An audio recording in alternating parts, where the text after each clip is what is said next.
Okay, guys, strap in. This is going to be fun. Today, we're talking with Daniel Scrivner.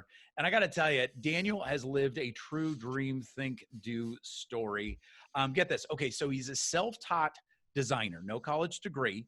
And he started out freelancing in design and then nailed down a job at DDB, which is this kick butt advertising firm in Venice Beach. Okay, so it just keeps getting more interesting. All right. Then he moves to San Francisco and joins this little company called Apple. You might have heard of them. And he joins their marketing communications team where he gets to be a part of several landmark product launches and projects. How cool is that? Then in 2011, Daniel shifts from Apple and he goes to a small team at Square, where he rises to the director of design. He was able to grow his team from 5 to 40 people, and his team touched just about every aspect of Square and Square's design, all of that. If you've seen Square, you know their design is incredible. So I love this. Side note, during that same time, Square went public and was valued at $3.6 billion. So that's, not bad. Okay. So are you staying with me here? All right. 2016, Daniel leaves Square and founds Blackletter Ventures and has since become an investor in more than 30 companies. I think the list continues to expand.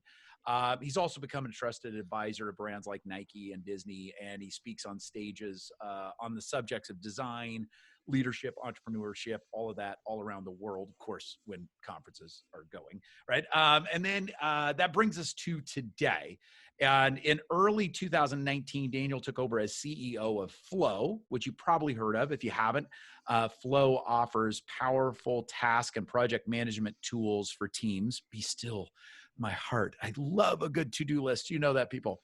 And since he's been there, he's been helping to create a new vision for the product and for ushering in a new chapter of growth for Flow. And check this out. Over 300,000 teams in more than 140 countries use Flow every day, including companies like Shopify, Apple, TED, Yale, Merck. You heard of these companies? Yes. And here's the thing. Daniel grew up in California, but he now lives in beautiful Colorado with his lovely wife, Bree, and their cattle dog named Sunny. How about that? Okay, I'm out of breath. Are you with me here? Could you tell Daniel is a true dream, think, doer? That's why I'm so excited to have him on the show. Let's get to this. Daniel, welcome to Dream, Think, Do, brother. Thank you so much. I am so excited to be here. I've been looking forward to this interview. Me too, my man. Oh my gosh. I tell you what, diving into your story, it's like, sheesh, so impressed, so blown away. And you truly are living that dream, think, do life. So many aspects of that. And one of there's so many different areas that I want to go. So I'm glad this episode's going to be 4 hours. Let's do it. Let's do it. All right. Strap in, people. But let's kind of go back to the beginning of your career. I mentioned designer, you self-taught, no college degree, all of those things. Tell us a little bit about that and what it's like to land, a position at a big ad agency, go to Apple, all of that. Tell us a little bit about that self-taught start for you. Yeah, super happy to.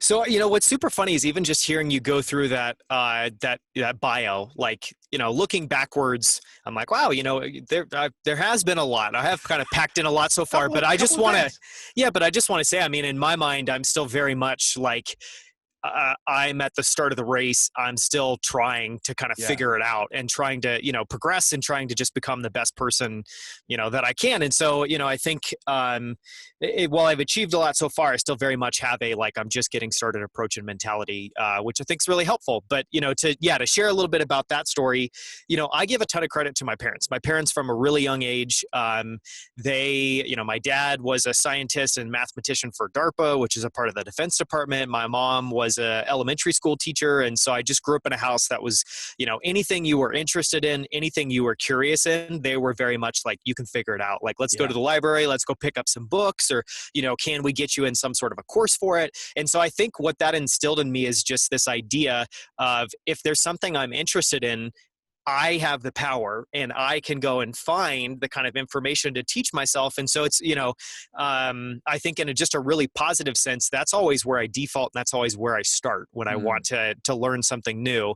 But, to talk about the design piece really quickly, what's so funny about that is, I think when most people hear the word design, they just think immediately of like art, like, oh, so you're really good at kind of making something beautiful. And what's funny is, yeah, exactly. Drawings, color, kind of shapes. And what's funny is, I hated art class, growing up. I had no interest in it. And so, how I ended up kind of stumbling into design was, I wanted to graduate early from high school, so this is obviously way, way back.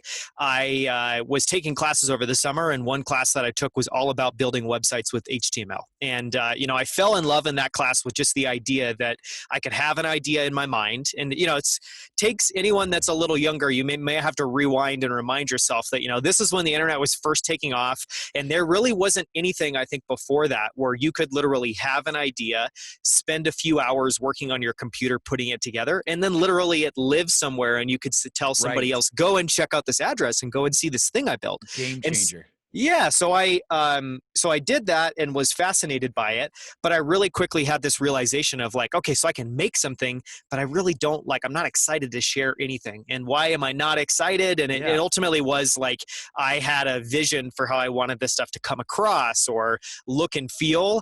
And so that was my, kind of stumbling into design, was really this fascinating intersection. And, everyone has a slightly different definition of design, but in my mind, the reason it's fascinating, the reason I fell in love with it, the reason I still love it as like an art form, as a profession, as just an approach to problem solving, is it's the intersection for me of solving really hard technical and strategic and business problems, along with this desire to have the solution be not only like make sense functionally, but be something that goes above and beyond. So it's really remarkable and it stands out. And, I think in a lot of ways that's that ever elusive solution or problem or piece of work that I'm still trying to get to.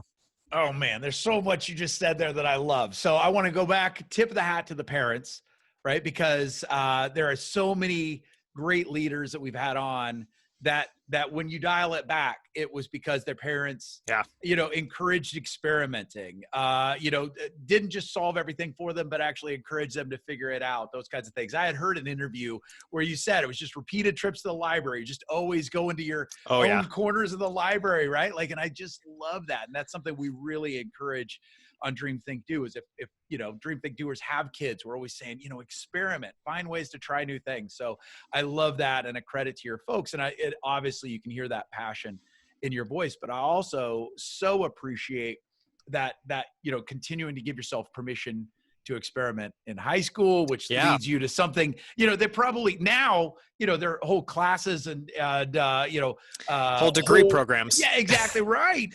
Around programming, design, all of that. But when you were doing it, people were probably, figure it out, kid. I don't know how.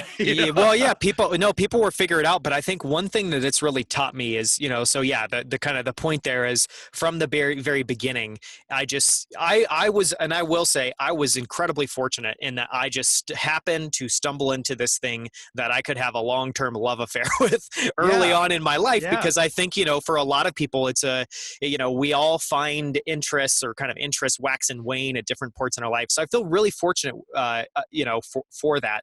But it's been this never-ending pursuit of just like, how can I teach myself this? How can I get better at it? And what the one thing that I've taken away from that is, one principle that I would maybe draw out and share with people is just, I think that if you can get away with it, and if it's a field where you can teach yourself, and the reason I'm saying that is like, if you aspire to be a dentist, you're not going to be able to, teach yourself how to be a dentist. There are certain things that good qualifier.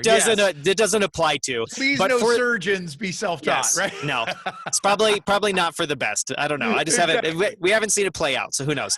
But no. So I could teach myself it. But what I learned from that is, I think when you learn, like, one of the best statements I've heard about college and just kind of the way that we all traditionally think of learning in a school is it's learning it's learning a few degrees removed, because you're learning analogies and case studies that often they're helpful to kind of start getting the gears turning in your Yep. mind, but they're not the real job. And so one Yeah. thing I've encountered in my, in my time as a designer is, from the very time that I started, I was dealing with design in the real world sense of someone Yep. hired me. I had to take their feedback, take their vision, iterate through that, share my designs, iterate on the feedback, deliver it, handle the schedule, and there's just a bunch of pieces there. But what I think is if you can, start flexing those muscles in the real world sense, or have what you do be as close to the day-to-day reality as possible, you're Yeah. just going to excel and get better faster, I think, than people that aren't having that experience. I couldn't agree more. And I'm a big fan of higher education, especially Yeah. because it causes somebody to develop and grow and stretch. But I'm with you. Like, I think higher education needs to definitely start applying more real world. Like, Yes. no, not something that was created 5 years ago. Let's create something now, right? Let's take Yes. this group of people and let's create something now. So I think there needs to be more of that. But I so agree that I think this is so true for, people of any age. I think so often we think, well, if I didn't get my degree in that, or if I didn't go to college, then it's forever off the table. But really your story, whether somebody's 20, 30, or 50 or 60, right? Your Even story helps to older. inspire. Right. My Exactly. goal is when I'm 80 to be learning new stuff that that makes me uncomfortable, where I'm not good at it. Like that's just something I love. So I'm That's what hoping to be keeps the there. gray matter young, right? Like I Yes. just turned 50 and that's my goal as well. Like 80, I still want to be fresh doing new stuff and What scaring the crap out of myself. So And the thing that I would just say quickly on higher education is, like, one way that I try to frame it up is because I think that people kind of conflate or put self-taught next to higher education, and it becomes pretty polarizing. But in my mind, I think the right way to think about it is every person should be driven to learn things on their own. You should constantly be, and it can be, so for instance, like one book that I've been loving recently that, it applies way more to just like, what am I doing with my life and how can I be the best version of myself possible, than how can I be a better designer. But it's Clayton Christensen's How Will I Measure My Life? And, nice. I think like books like that, and incorporating that into your story. And the reason I say that is, if you really think about what a college degree is, it's almost comical, because it's this idea that, okay, you're 20 now, let's just say you start college when you're 20. So you're going to learn intensively for 4 years, and then you're not going to learn for decades, but you're going to be working for decades. What is that? That makes no sense. You should be constantly upgrading your skills. You should be constantly pushing yourself. And so the way that I think about it is like, it's not one or the other. Ideally, you've got both, but I do think for everyone, just to get the most out of your life, to be always improving and getting better, you need to have an underlying layer where you're always pushing yourself and stretching yourself and trying to learn. I love it. Oh, man, there's, again, 1,000 different questions I want to ask right now. But one of the questions I thought for you especially is, like, you've had this incredible journey.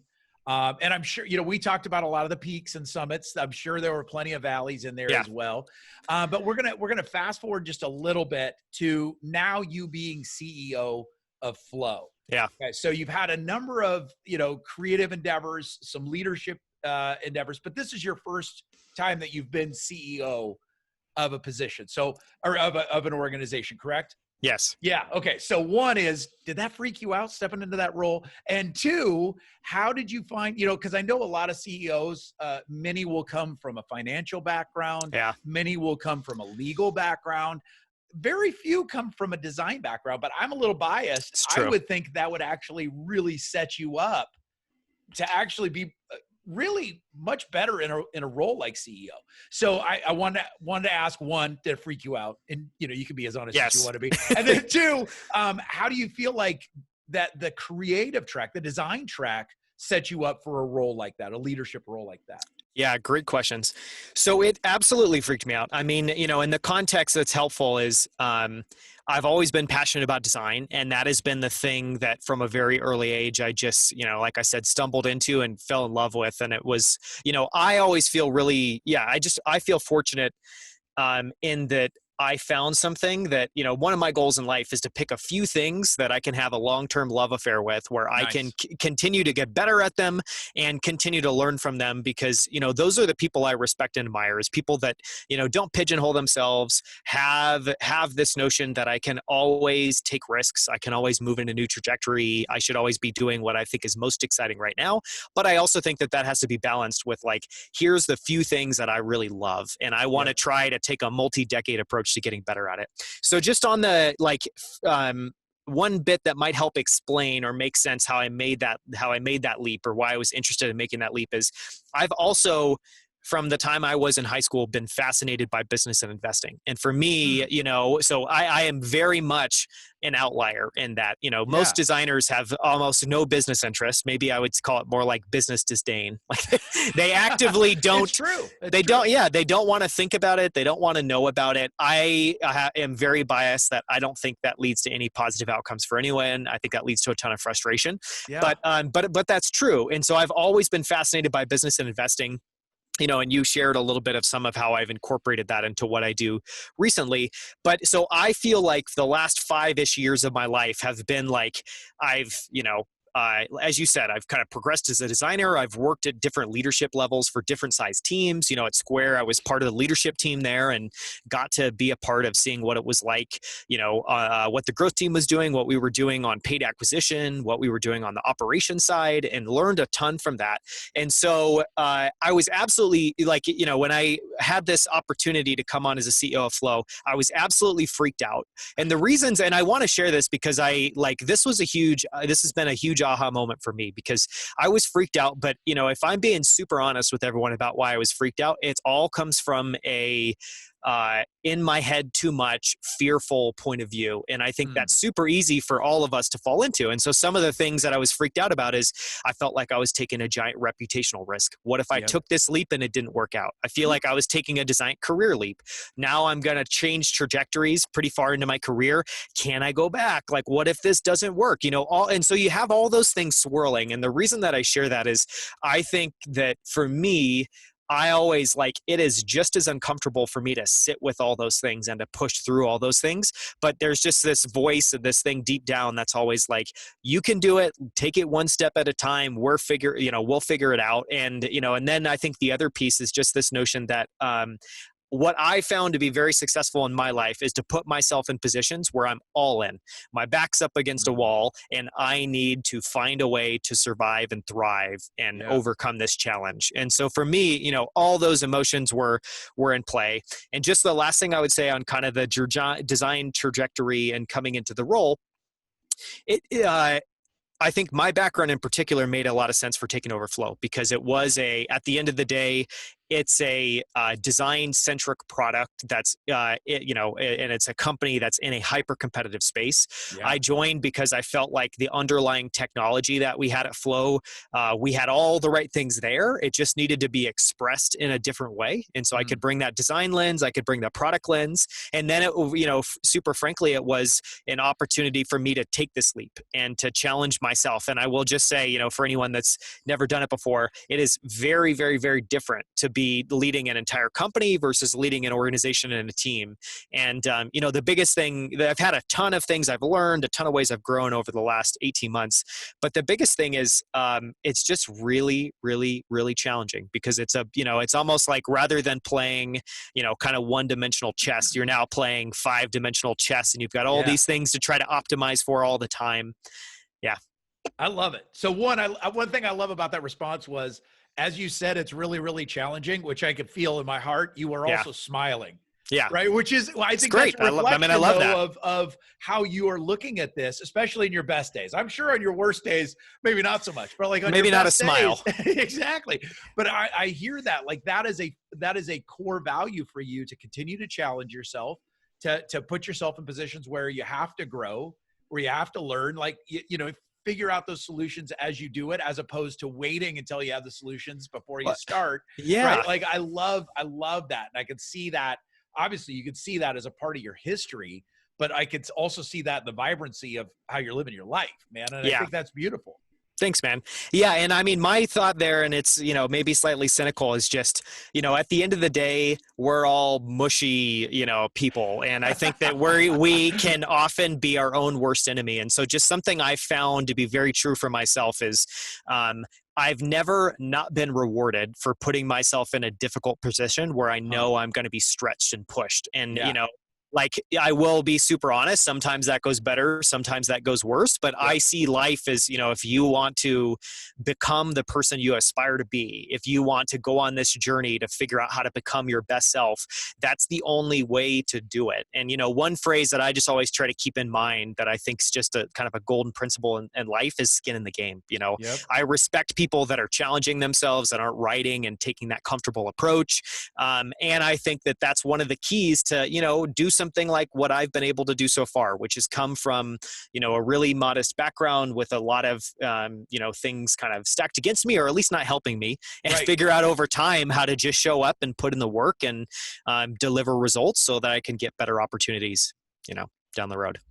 Dude, I love it. I love it. Just mic drop. We could stop there, but we're not stopping there because I got more Let's questions. keep going. All Yeah. right. So one question, completely selfish, but I've got to ask it because I'm so curious. Now, Yeah. I'm a to-do list guy. I freaking love to-do lists, calendars, the whole thing.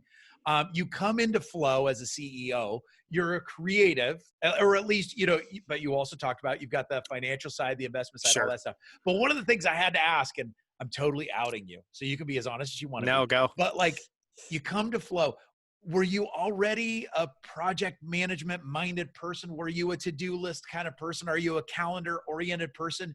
Or I know, not to stereotype creatives, but a lot of times creatives are not necessarily seen to be the taskmaster kind of person. Yes. So where do you fall on that spectrum? And did that, either scare you or excite you when you came to flow, which is all about project management, tasks, all of those things? Yeah, no, it's a great question. And I mean, I'll be super honest. I don't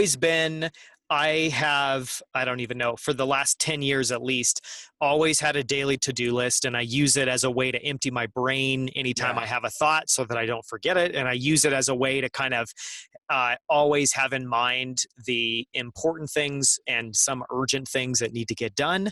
But, I would also say that in a lot of ways, my journey, over the last 15 plus years has been of overcoming my default approach, which is not super helpful out of the box, which is I am just like a typical creative, and this is, I guess the thing I would say just really quickly as a caveat is I am a huge fan of just this idea that, what the best thing that we can all do over time to improve ourselves is just really know and be comfortable and be open with what we're good at and what we're not good at. And the reason there is we're all wired very differently, and we should not assume that that it's I think one thing that's super unhelpful is to say, well, I'm not super planning and organized, so that means I'm just bad at it. And that's not the right approach at all. I think what's right there is to say, I'm not super interested in doing that. Here's why. Here's what my bias is. And then I will say this very frankly, like, I have had to work to overcome that. So it's part of, in my mind, I think the way that my kind of journey has gone is recognizing what I'm good and not good at, appreciating that and loving that and being okay with that. But at the same time saying, if I want to go and after these things, and if I want to be successful, then I'm going to have to find people that can be complements, because you will also be in a perpetual failure mode if you know where you're weak and you don't compensate for it. And so it's this difficult exercise of recognizing, being compassionate with yourself and loving and accepting yourself. And then at the same time, knowing that if I want to rise above, if I wanted to be able to achieve this thing, then I'm going to have to find people that can help me execute, help me be really, really planful, help me, make sure that I take things all the way through. And so I will, just end that by saying, like, I'm still on that journey. I'm still figuring it out. And, one thing that I've been working on really recently, that's another area that I think that I've had to learn and grow a lot in, is just being really, open with myself that I can't do everything. There are, too many things that need Yeah. to get done, and learning to let go, learning to figure out how to create a team around me that can get stuff done, a team of people that I trust and that I respect and that I want to work with on these problems. And, that has been for me, I think, the hardest struggle over the past couple years. And, the way I would think about that or maybe contextualize that for people is I think like the foundation for all of us is know thyself, know Yes. yourself. Then on top of that, it's love yourself. Then layer on top of that, find ways to find compliments and bring them into what you do so that you're able to be good at all the things, but not as an individual, as a team. And then on top of that, find a way to get yourself out of a position where everything relies on you, and to make sure that you are always approaching it. Because I think what took me just so long to realize is if everything's on me, if I'm putting basically, for lack of a better word, if I'm handicapping myself and I'm putting myself in this position where everything is on my plate, everything's my responsibility, I've just accepted and literally given myself a massive bottleneck, and I put a massive ceiling on top of what I'm able to do. So I think it's, all those things I just discussed, and then layering on top of that, building a great team, and knowing that, and I truly do think this, to build anything great, you need a team. You need a team. I love that. I think I love everything you just said. I think I was like, if I was to just reflect that back, it's know thyself, love thyself, and then surround thyself with good people and good systems, right? Yeah, like that are that's compliments. exactly right. Yeah, exactly right. That help to, because we cannot be great at everything. No. We can be great at a few things, and it's always wonderful the more we can be there, but we've got to be able to also recognize our weaknesses. And that's something we talk about a lot with Dream Think Do, and especially for leaders on Dream Think Do, is to say, sometimes our weaknesses, it's so tempting to hide them or be embarrassed by them. But if we can recognize them, it often actually allows other people to shine, right? So if we can find those right people where it is that compliment, just like you're saying, our weaknesses are somebody else's dream. So like, let's let that happen. Right. That's perfect. And if you get those people, I mean, like, so just a couple of other things I would say is, I think, one thing that's definitely true for a lot of people I know, even extremely successful people, is that, often we are our own worst enemy, meaning we give ourselves constraints, or we accept constraints, or we live with these limitations in our minds that if we just open up a little bit, if we're vulnerable, if we experiment and just try different things. And so that's been a big part of it for me, is to just say, like, I'm not sure here what I'm comfortable with or what I'm not, or what the right approach is. So let me just experiment, kind of take an experimental approach, because I think that helps emotionally to detach it a little bit. And the only thing, maybe the last thing I would say is, just to maybe two resources that I would throw out is a book that's been extremely helpful for me here is Ray Dalio's Principles, because a huge part of that book is just this whole notion that, you need to be able to recognize your weaknesses and do it in a really unemotional way, and recognize your limitations. And, you need to be able to find compliments and put those compliments around you. And I think just one thing that I would share is, I've had my own journey of that, where I think early in my career, I really idolized people that it felt like they were able to do it all. It was this person that could do anything. There was no limitations. And over time, what I've really learned is that is, while there are some examples of that, typically that is a team, actually, as you're not seeing the team behind the individual. But the other piece of it too, I would say, is I just don't think net that's the right approach. And I think it's a good example of, like, because there are some examples of that does not mean that you should take that, or does not mean that that's the kind of thing you should aspire to. And so what I've really come to over time is, all amazing things happen from a team. I need to figure out, and my model for working as a team and creating a great team is really just this notion of, I first need to be my best self. So I need to show up as my best self every single day. I need to lead myself. I need to be an example with the work I do. I need to be an example with how I interact with others. On top of that, then I need to be really good at managing up.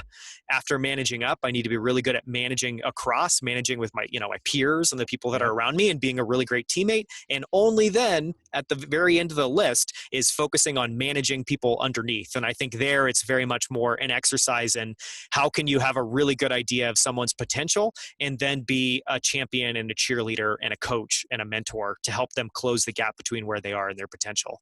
So much gold. That is incredible, my man. I couldn't agree more, and right in the vein of Dream Think Do. So I so appreciate that. How can people find out more about you? How can people find out more about Flow? Yeah, people can find out more about me at danielscrivner.com. I'm also launching a new podcast called Outliers. You can find that in Spotify, Apple iTunes. You can find it basically anywhere that you listen to podcasts. So just search for Outliers with Daniel Scrivner and subscribe if you're interested. There's a trailer episode out now, and we'll have our first episode live on August 18th. And the trailer will help explain kind of what we're going after there, but it's very much in the vein of what we've been talking about. And people can learn more about Flow by going to getflow.com.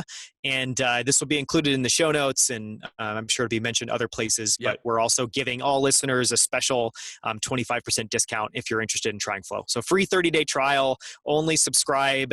We don't ask for credit card information, totally risk-free. If you end up loving it and it ends up being a great tool for your team, you can save 25% off. There you go. That's awesome. We'll put all that in the show notes. My man, I'll tell you what, this was gold. I so appreciate you being so generous, Daniel. This is fantastic. I appreciate it, man. People are gonna be checking out your podcast, I guarantee it, and digging into Flow. I really appreciate it. Thank you so much for having me on. I love your energy and enthusiasm. I love what you're championing, and I think the world needs more of it. So thanks for having me on. Thanks, brother. Appreciate it.